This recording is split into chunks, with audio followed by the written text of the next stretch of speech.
एक बार की बात है, एक गांव में एक धनी व्यक्ति रहता था। उसके पास पैसे की कोई कमी नहीं थी, लेकिन वह बहुत ज़्यादा आलसी था। अपने सारे काम नौकर से ही कराता था और खुद सारे दिन सोता रहता या अय्याशी करता था। वह धीरे धीरे बिल्कुल निकम्मा हो गया था। उसे ऐसा लगता जैसे मैं सबका स्वामी हूँ, क्योंकि मेरे पास बहुत धन है, मैं तो कुछ भी खरीद सकता हूँ। यही सोचकर वह दिन रात सोता रहता था। लेकिन कहा जाता है कि बुरी सोच का बुरा नतीजा होता है। बस यही उस व्यक्ति के साथ हुआ।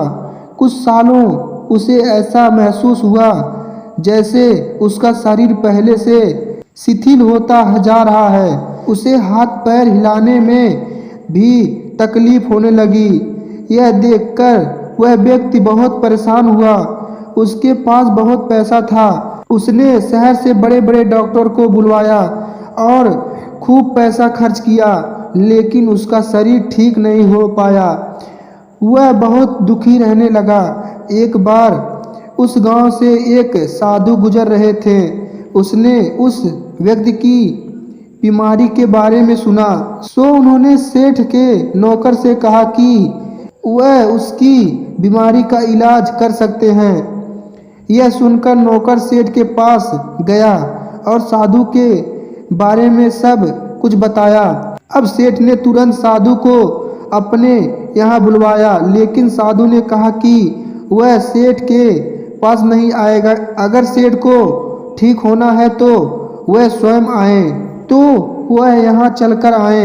सेठ बहुत परेशान हो गया, क्योंकि वे असहाय था और चल फिर नहीं पाता था। लेकिन जब साधु ने आने को तैयार नहीं हुए तो हिम्मत करके बड़ी मुश्किल से साधु से मिलने पहुँचे, पर साधु वहाँ थे नहीं।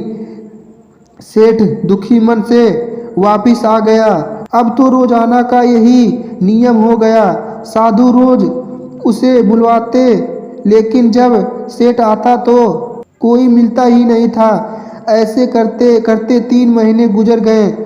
अब सेठ को लगने लगा जैसे वह ठीक होता जा रहा है। उसके हाथ पैर धीरे धीरे काम करने लगे हैं। अब सेठ की समझ में सारी बात आ गई कि साधु रोज उससे क्यों नहीं मिलते थे। लगातार 3 महीने चलने से उसका शरीर काफ़ी ठीक हो गया। तब साधु ने सेठ को बताया कि बेटा, जीवन में कितना भी धन कमा लो, लेकिन स्वास्थ्य और शरीर से बड़ा कोई धन नहीं होता। तो मित्रों, यही बात हमारे दैनिक जीवन पर भी लागू होती है। पैसे कितना भी कमा लो, लेकिन स्वास्थ्य शरीर से बढ़कर कोई पूंजी नहीं होती।